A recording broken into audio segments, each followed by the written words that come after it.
कैसे हो दोस्तों, स्वागत है आपका डीप नॉलेज में। आज मैं बात करना चाहता था 7 महावाक्यों के बारे में जो गुरु दत्तात्रेय ने परशुराम को दिया था। लेकिन इसके पहले एक छोटी सी बहुत ज़रूरी बात मुझे करनी है आप लोगों से। आज एक हमारे बहुत पुराने फ्रेंड का फ़ोन आया, बता रहे थे उनके साथ बहुत बड़ा स्कैम हो गया। उनके बैंक अकाउंट से एक काफ़ी बड़ी रकम चोरी हो गई। लेकिन इस चीज़ से उनको बहुत परेशानी नहीं है, वो काफ़ी पैसे वाले हैं। जो उनको मेन इशू आई है, और बड़ा इंटरेस्टिंग है बिकॉज़ ये इशू हम सबके पास आती है, लेकिन इसको इस तरह से हम पूछते नहीं हैं। उन्होंने पूछा, वो कहते हैं सुबह से मेरा दिमाग चिंता में है, परेशान है। उनके पैसे चोरी हो गए, ये उनकी प्रॉब्लम नहीं है। उनकी प्रॉब्लम है कि मेरा मन बार बार उस पैसे के बारे में सोच रहा है। तो मुझसे पूछने लगे कि वो सिंगल मोस्ट इम्पॉर्टेंट रीज़न क्या है चिंता का। सिंगल मोस्ट इम्पॉर्टेंट रीज़न मेरे हिसाब से जो सबसे प्राइमरी रीज़न जिसकी वजह से हम चिंता करते हैं, परेशान होते हैं, वो है uncertainty about the future. In fact चिंता यही होती ही है कि भविष्य पक्का नहीं है, और जब उस अनपक्के अनसर्टेन भविष्य के बारे में हम सोचते हैं तो उसको चिंता कहा जाता है। अब ये बहुत अलग अलग रूपों में एक्सप्रेस होता है, मैनिफेस्ट होता है, बट प्राइमरी 3 रूपों में होता है। पैसा, जैसा कि इनके साथ हुआ, पैसा चोरी हुआ तो उनको चिंता होने लगी। सेहत, या तो हमारी सेहत को कोई बड़ा नुकसान होने वाला है या हमारे किसी क्लोज का। और तीसरा रिलेशनशिप, हम किसी को बहुत प्यार करते हैं और वो हमको छोड़ रहा है, या किसी को हम बिल्कुल प्यार नहीं करते हैं और वो हमसे ज़बरदस्ती चिपक रहा है। तो नेचुरली उनका दूसरा सवाल था, सिंगल मोस्ट पावरफुल सॉल्यूशन क्या है चिंता का। दोस्तों, आपके हिसाब से क्या है? इससे पहले कि आप आगे का वीडियो देखें, मैं आपसे पूछना चाहता हूँ, आप जब चिंता करते हैं तो आप इस अटैक को कैसे एनकाउंटर करते हैं? थोड़ा सा इस वीडियो को पॉज करके कमेंट करिए। उसके बाद देखिएगा कि आपके थॉट्स और मेरे थॉट्स मैच होते हैं कि नहीं। तो मेरे हिसाब से जो सिंगल मोस्ट पावरफुल तरीका है वरी को ख़त्म करने का, वो है being in the present moment, being aware, being mindful. इससे 2 चीज़ें होती हैं कि जो भी चीज़ें आपको फ्यूचर के बारे में एंग्जाइटीज़ क्रिएट कर रही हैं, आप चूँकि प्रेजेंट मोमेंट पे होते हैं तो उससे कट जाते हैं। और इसके साथ ही साथ आप पास्ट के बारे में सोच रहे हैं, क्योंकि जब भी हम चिंता करते हैं ना, तो ज़्यादातर थॉट्स हमारे पास्ट के होते हैं कि काश हमने इसको ऐसे नहीं ऐसे किया होता, तो वो भी ख़त्म हो जाता है। तो सिंगल मोस्ट इम्पॉर्टेंट कॉज चिंता का है अनसर्टेनिटी के बारे में सोचना, और उसका सोल्यूशन है अवेयर रहना प्रेजेंट मोमेंट का। लेकिन हम कर नहीं पाते क्योंकि ये हमारे लिए टैक्टिक है, इसमें कोई स्ट्रैटेजी नहीं है। मैं चाहता हूँ थोड़ा सा आप स्ट्रैटेजी और टैक्टिक को समझें, बिकॉज़ अभी हम लोग एक बहुत ही इम्पॉर्टेंट सीरीज़ ला रहे हैं आपके लिए, जुग जुग जियो, जिसमें हम 4 बड़ी बीमारियों के बारे में स्टडी करते हैं। Heart problem, cancer, neuro degenerative problems जैसे अल्जाइमर्स है, डिमेंशिया है, और डायबिटीज़ मेलाइटस 2। और ये चारों का इस समय डॉक्टर्स के पास इलाज नहीं है। और हो सकता है आप इस समय एकदम हेल्दी हैं, 20-25 साल के हैं या 30 साल के हैं, और आपको कोई सिम्टम नहीं है, फिर भी ये साइलेंटली आपके बॉडी में आ रहा है। तो उसमें हम यही पढ़ा रहे थे आज बच्चों को कि किस तरह से अगर आपके पास स्ट्रैटेजी नहीं है, केवल टैक्टिक है, तो आप अपनी प्रॉब्लम को एड्रेस नहीं कर सकते। आपको एक स्ट्रैटेजी चाहिए। अच्छा, आपको क्या लगता है हमारा माइंड चिंता करता क्यों है? क्या वो बेवकूफ़ है? क्या उसको इसकी आदत है? क्या वो डरता है? क्या उसको कैलकुलेट करना नहीं आता है फ्यूचर के बारे में? नहीं, हमारे ब्रेन की वायरिंग ही ऐसी हुई है। 24 घंटे जब आप सोचते हैं तो क्या सोचते हैं? में सोचते हैं जब चिंता करें तब नहीं, जब नॉर्मल भी आप खाली बैठे हैं तब भी जब आप सोचते हैं तो क्या सोचते हैं? आप एक फ्यूचर के बारे में एंटिसिपेट करते हैं, और ख़ास तौर से प्रॉब्लम्स के लिए, ख़तरों के लिए अपने आप को तैयार करते हैं जब आप एंटिसिपेट करते हैं तो। और ये वायरिंग इसलिए है क्योंकि आज से लाखों साल पहले जब हम जंगल में रहते थे तो हमको इसकी ज़रूरत थी। आज भी जो जानवर हैं उनको अपने आप को सर्वाइव कराने के लिए आसपास चौकन्ना रहना पड़ता है, अपने ख़तरों को डिटेक्ट करना होता है। तो वो हैबिट हमारे 90% ब्रेन की अभी भी है। हमारा ब्रेन 24 घंटे खोजता रहता है कोई ऐसी चीज़ जिसकी वजह से उसको जान का ख़तरा ना हो। हालांकि अब जान का ख़तरा ख़त्म हो गया है। इस हैबिट को ख़त्म करने के लिए आपको मेहनत करनी होगी। एक तो है हमारे पास थिंकिंग इंस्ट्रूमेंट, माइंड जो सोच सकता है और सोचता है। लेकिन अगर वो सोच सकता है और सोचता है, इसका मतलब ये नहीं कि उसको सोचना आता है। ये ऐसे ही है जैसे कि आपके पास कोई इंस्ट्रूमेंट है और वो अपने आप बजे, तो वो सुर में नहीं बजेगा। मान लीजिए कोई डांस कर रहा है लेकिन उसके पास म्यूज़िक नहीं है, तो बहुत मुश्किल होगी डांस करना। हमारे माइंड को एक म्यूज़िक चाहिए, एक ऐसा इंस्ट्रूमेंट चाहिए जिसके हेल्प से वो सोच सके, वो प्रॉब्लम के बारे में कॉन्टेम्पलेट कर सके। और वो म्यूज़िक है, वो रिदम है अवेयरनेस, प्रेजेंट मोमेंट। अब मैं चाहता हूँ आप हमारे 7 महावाक्यों को पकड़ें, क्योंकि मैंने कहा ना, एक तरफ थिंकिंग इंस्ट्रूमेंट है जो सोचता है, लेकिन उसको सोचने में हेल्प करता है हमारा अवेयरनेस। तो ये अवेयरनेस का नेचर कैसा है, उसके पास कैसे जा सकते हैं, उसके बारे में है ये 7 महावाक्य। सबसे पहला है, when consciousness realizes consciousness it is called self realization. मज़ा आ गया। जब चेतना चेतना को रियलाइज़ करती है, इसको कहा जाता है आत्मज्ञान। ये जो हमारी अवेयरनेस है ना, इसका कोई रूप नहीं है। तो सवाल ये उठता है कि कॉन्शियसनेस खुद को कैसे पहचाने। इसको आप पॉजिटिवली नहीं पहचान सकते, सोच सोच के नहीं पहचान सकते। जैसे आप यहाँ इस दुनिया में किसी चीज़ को पहचानते हैं तो थॉट्स का इस्तेमाल करते हैं, मेमोरी का इस्तेमाल करते हैं। कॉन्शियसनेस के साथ वो काम नहीं करेगा। आप जब किसी की शक्ल देखते हैं तो आप जानते हैं कि हाँ, इसकी शक्ल इससे मैं पहले मिला था। वो फॉर्म पर बेस्ड है, इसलिए आप उसको पहचानते हैं। लेकिन चेतना का तो कोई रूप ही नहीं है। यही आपका सूत्र होना चाहिए। आपको जितना हो सके उतना, खाली जब परेशान है तब नहीं, जब आप अच्छे दिनों में आराम से हैं तब भी ये देखना होगा, एक बहुत इम्पॉर्टेंट चीज़ को पकड़ना होगा। बचपन से आप इस बॉडी के साथ हैं, ठीक है? ये बॉडी बदल रही है, ये भी पक्की बात है, लेकिन आपकी चेतना इसके साथ एज इट इज़ है।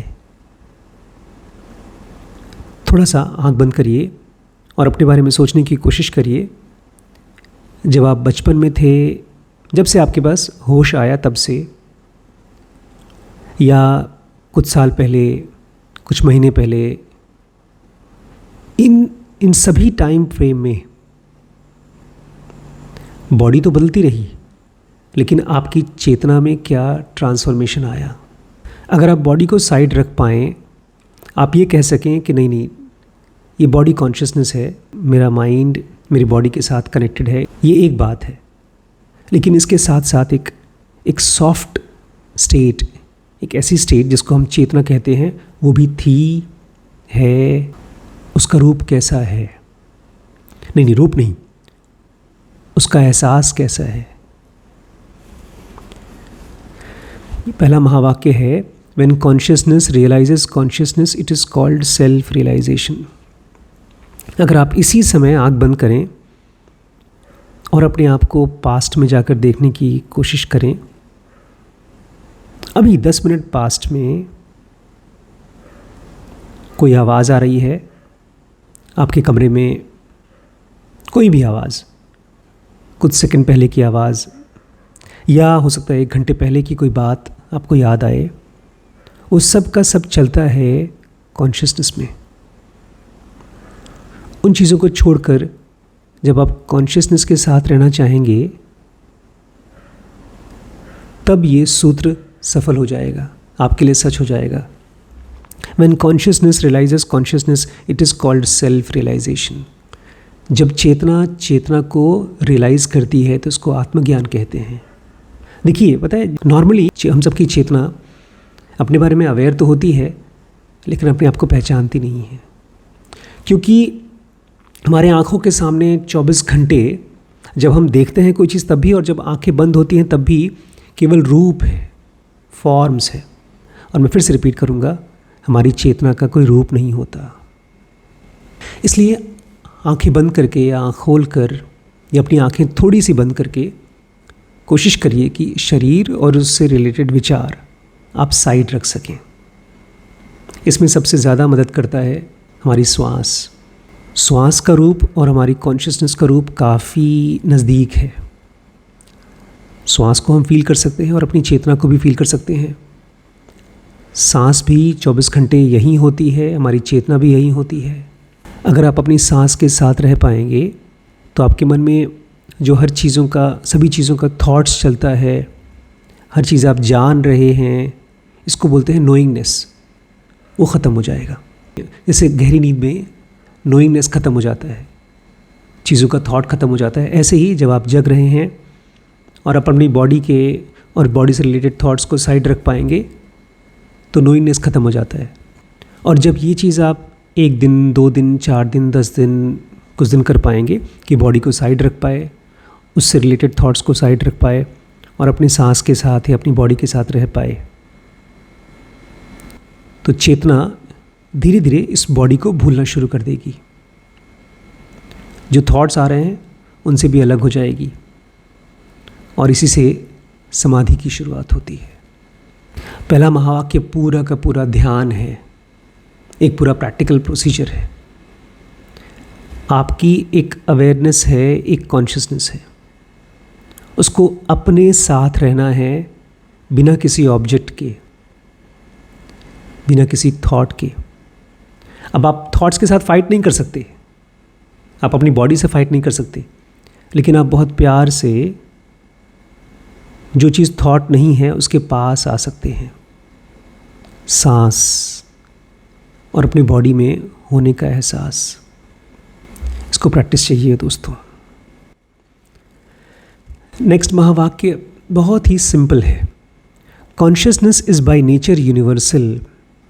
जो हमारी चेतना है वो बाय नेचर ब्रह्मांड की है। जैसे एक समुद्र का पानी एक सिंगल पीस है, जहाँ कहीं पर भी हवा है वो सारी हवाएं एक दूसरे से कनेक्टेड हैं। ऐसे ही स्पेस, पूरे ब्रह्मांड का स्पेस सिंगल एंटिटी है। हमारी कॉन्शियसनेस भी by nature single universal entity है। तो देखा जाए तो हमारी बॉडी एक वर्म की तरह है, कीड़े की तरह, खाती है, कचरा प्रोड्यूस करती है, अपने आप को ज़िंदा रखने के लिए आसपास से सांस लेती है, गर्मी होता है तो पसीना प्रोड्यूस करती है, ठंड होती है तो सिकुड़ जाती है। तो बॉडी बाय नेचर वर्म है, लेकिन कॉन्शियसनेस पूरे ब्रह्मांड को अपने अंदर समेट के रखती है। और ये आपको तब समझ में आएगा जब आपकी कॉन्शियसनेस खुद को रियलाइज़ करेगी। जिस किसी चीज़ के बारे में आप सोचते हैं वो सब इसी चेतना की है, क्योंकि बाकी सारी चीज़ें जिसको भी आप देख रहे हैं, सुन रहे हैं, टच कर रहे हैं, वो सब खत्म हो जाएगी, लेकिन कॉन्शियसनेस बरकरार रहेगी। वाक्य, you experience time, it means you are the witness of time, it also means you are not the time. कितना प्यारा सूत्र है ये। गुरुदत्त कहते हैं, तुम समय को एक्सपीरियंस करते हो, इसका मतलब है कि तुम समय के साक्षी हो, और इसका मतलब है कि तुम समय नहीं हो। क्या होता है समय? एक घड़ी जो आगे बढ़ती रहती है, जो कभी पीछे नहीं मुड़ती। इस शरीर को भी समय कह सकते हैं, क्योंकि एक दिन बाद ये शरीर एक दिन बूढ़ा हो जाता है। एक 50 साल का आदमी कभी भी दोबारा 40 साल का नहीं हो सकता। लेकिन जैसे मैंने पहले सूत्र में कहा, हमारे अंदर में एक ऐसी एंटिटी है जो बचपन में, जवानी में और बुढ़ापे में थी एज ए विटनेस। अभी भी आप गहरी नींद में अपने पास्ट में जा सकते हैं, अपने विचारों में अपने पास्ट में जा सकते हैं। एक ऐसी एंटिटी है जो समय काल को एक स्क्रीन की तरह, जैसे आप टच स्क्रीन पे सर्फिंग करते हैं मोबाइल में, ऐसे ही वो स्क्रीन की तरह अपने मन के अंदर समय को हिलाती है। जैसे आपने फिल्म देखी है लूसी, उस फिल्म के एंड में एक लड़की है जिसका ब्रेन पूरी तरह से डेवलप हो जाता है, तो पास्ट में, फ्यूचर में जा सकती है, देख सकती है। ऐसी ही काबिलियत हमारे पास भी है, क्योंकि हम समय को अनुभव करते हैं। इसका मतलब ये है कि हम समय के साक्षी हैं, विटनेस हैं। इसका मतलब ये है कि हम समय नहीं हैं, हम इस समय के बाहर कोई चीज़ हैं जिसको टाइम बांध नहीं पाता। नेक्स्ट सूत्र थोड़ा मुश्किल है। You cannot hold on to consciousness as it is free and all pervading. आप कुछ भी करके इस चेतना को पकड़ नहीं सकते क्योंकि ये मुक्त है और सर्वव्यापी है। किससे बात कर रहे हैं गुरुदत्त? किसको कह रहे हैं कि तुम इस चेतना को पकड़ नहीं सकते? ऑब्वियसली हाथ पैर की बात नहीं कर रहे हैं, मन की बात कर रहे हैं। और मन में भी ख़ास तौर से विचारों की बात कर रहे हैं। हमारे विचार बड़े ओवर कॉन्फिडेंट हैं, हर चीज़ को पकड़ने की कोशिश करते हैं, यहाँ तक कि ईश्वर को भी पकड़ने की कोशिश करते हैं। तभी तो दिनकर जी ने कहा कृष्ण के मुंह से, जब दुर्योधन उनको बांधने के लिए आते हैं, हाँ हाँ दुर्योधन बांध मुझे, जंजीर बड़ी क्या लाया है। वो जंजीर हमारे मन के अंदर है, जिससे हम सच को बांधने की कोशिश करते हैं, ईश्वर को बांधने की कोशिश करते हैं। जिस दिन आपको ये एहसास हो जाएगा कि आप इन विचारों की रस्सी से चेतना को बांध नहीं सकते, उस दिन आप ये प्रयास करना भी बंद कर देंगे, कोशिश करना भी बंद कर देंगे। मन चिंता से मुक्त हो जाएगा। अभी तो बच्चे की तरह है, जैसे बच्चा देख नहीं पाता कितना बड़ा गड्ढा है, आग है या गहरा पानी है, कूद जाता है, जल जाता है। और हमारे साथ भी यही होता है, हम चेतना को बांधने की कोशिश करते हैं, नहीं कर सकते। इसलिए केवल एक काम करिए, आप अपने चेतना के साथ रहिए। कहते हैं be true to your consciousness. चेतना के साथ एक सच का रिश्ता बनाइए। सच का रिश्ता मतलब बिना विचारों का रिश्ता, इस मोमेंट में उसके साथ रहने का रिश्ता।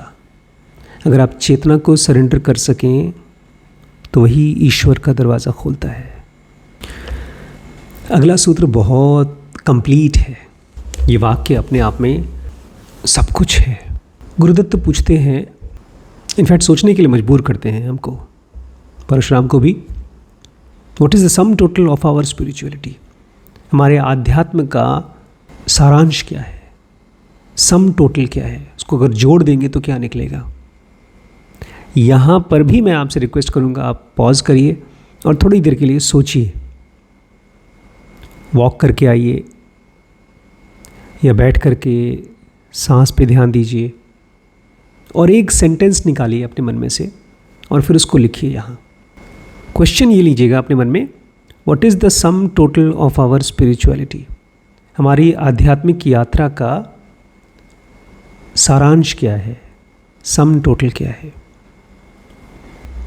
मैं बताऊं, 24 घंटे, हर क्षण। शुरू में आप करेंगे, बाद में ये हो जाएगा, अपने आप होने लगेगा। अपने अंदर में ये देखें कि कौन सी चीज़ सच है, कौन सी चीज़ झूठ है। देखिए, हमारे मन को पता नहीं है, वो इग्नोरेंट है, अज्ञानी है, इसलिए वो बेचारा इस दुनिया की चीज़ों में फंसा रहता है। और इस दुनिया की कोई भी चीज़ सच नहीं है, क्योंकि वो कुछ दिनों बाद ख़त्म हो जाएगी। जिस किसी भी चीज़ के बारे में आप बहुत प्रोटेक्टेड फील करते हैं, बहुत ही ज़्यादा अपना मानते हैं, वो ख़त्म हो जाएगी। इसलिए उस चीज़ को और उस चीज़ के बारे में सोचने को छोड़ दीजिए।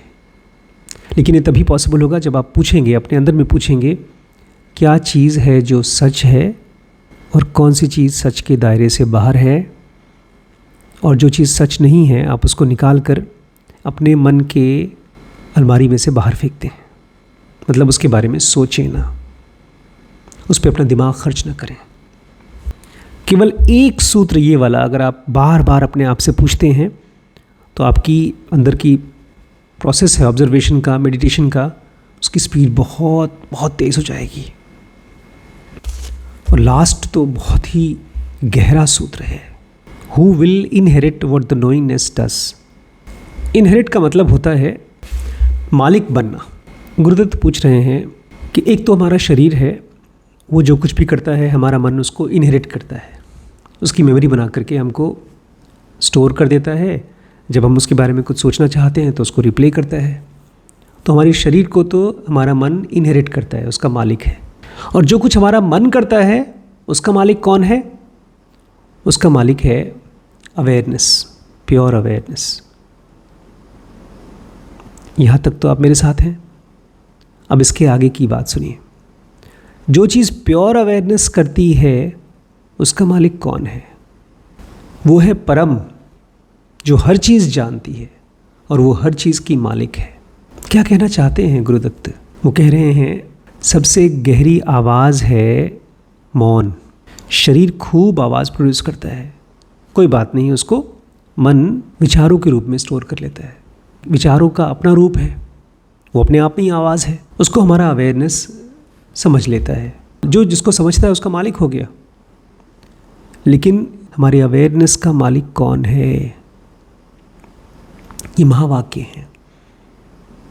ये वो रिदम है जिसकी वजह से हमारा मन चिंता से हटकर ऐसी चीज़ों के बारे में सोचना जो अनसर्टन है, जिसका कोई भविष्य नहीं है, जिसका कुछ पक्का नहीं है, जिसके बारे में सोचना विचार करना कोई फ़ायदा नहीं है।